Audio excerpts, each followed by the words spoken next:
Agadir est un mot amazigh qui signifie grenier et qui a donné son nom à la ville. Igoudar est le pluriel de Agadir. Ce sont des greniers collectifs fortifiés ou greniers citadelles, dont la fonction essentielle est le stockage des vivres dans des magasins et de l'eau dans des citernes pour pallier aux risques naturels et humains qui planaient sur la population. Ils ont aussi parfois une fonction défensive et de refuge en cas d'attaque. La gestion des Igoudars est communautaire.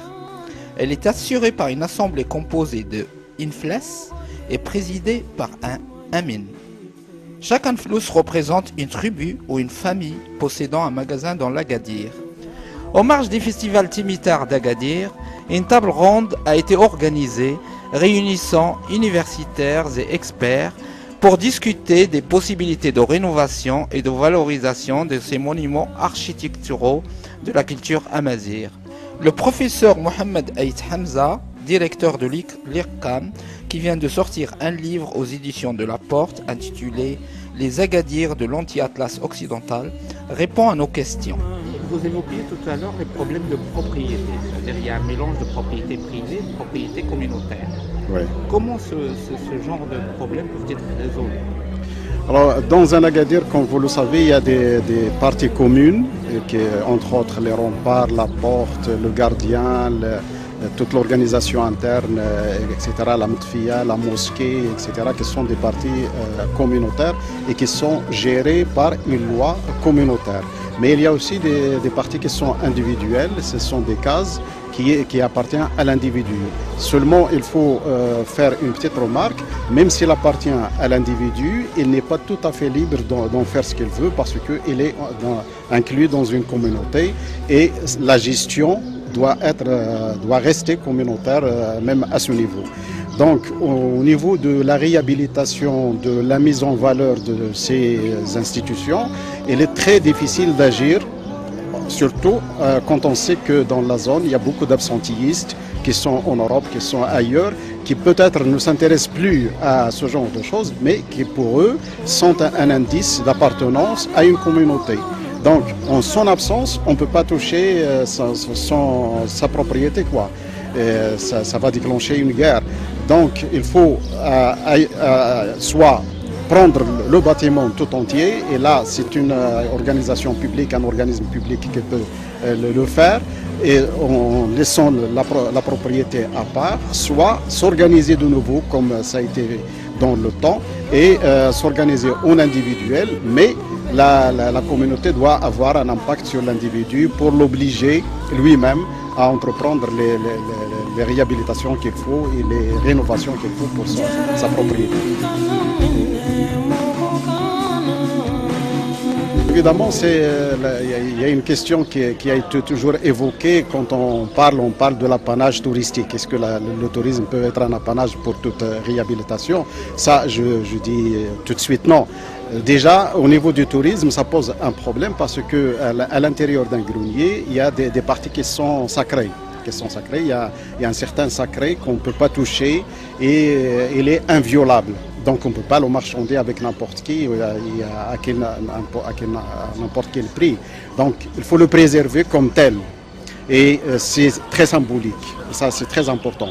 Comme on ne peut pas faire un marche arrière et un retour pour dire il faut utiliser ces bâtiments comme ils avaient été utilisés dans le temps, parce que c'est révolu, d'une part. Aujourd'hui, il y a le stockage qui est fait dans des frigos, dans des stations d'emballage, etc. Et puis, il y a beaucoup de marchandises qui sont disponibles dans les souks et on ne fait plus recours au stockage. Le plus petit stockage qu'on a aujourd'hui dans les maisons, c'est un frigo. C'est fini le stockage. Donc, il faut chercher des alternatives. Cela n'empêche qu'il y a des greniers qui marchent encore. Il y a des greniers qui marchent encore, on en voit sur le terrain. Mais il faut chercher d'autres alternatives, par exemple les visites culturelles, ça c'est très important, l'usage pour les architectes pour apprendre, pour les étudiants pour apprendre, évoquer toute la richesse au niveau d'un tourisme culturel bien choisi et bien animé et bien guidé. Ça, c'est très important. On ne peut pas mettre le tourisme de masse là-dessus parce que c'est fragile. C'est des monuments qui sont très, très, très fragiles. Là, donc, il faut des choix. Seulement, au niveau de la pratique, est-ce qu'on choisit les touristes qui nous visitent? Voilà. Alors, le malheur des greniers, c'est ça aussi, parce qu'il y a beaucoup de gens qui, soi-disant, prétendent qu'ils ont la main dessus. Il y a le ministère de la Culture, il y a le ministère du Tourisme, il y a les associations locales, il y a la Jma'a locale, il y a les inflas, il y a les propriétaires de cases, etc. Il faudrait peut-être réunir tout ce monde sur une table, autour d'une table, pour qu'il y ait concertation. Et il faut que la population sente qu'il y a un impact sur elle. Si la population ne sent pas qu'il y a un impact sur elle, elle ne va pas s'aider. Le ministère de la Culture tout seul, ça ne suffit pas. Le ministère du Tourisme tout seul, ça ne suffit pas. Les autorités, ça ne suffit pas. Il faut que la population participe et la société civile.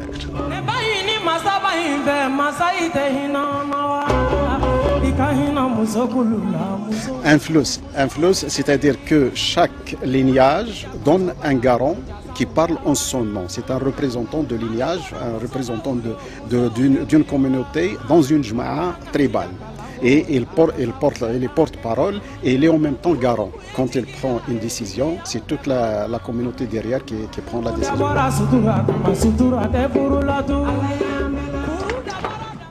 Et les décisions sont à l'unanimité? Oui, sont prises par un vote, mais quand c'est décidé dans le temps.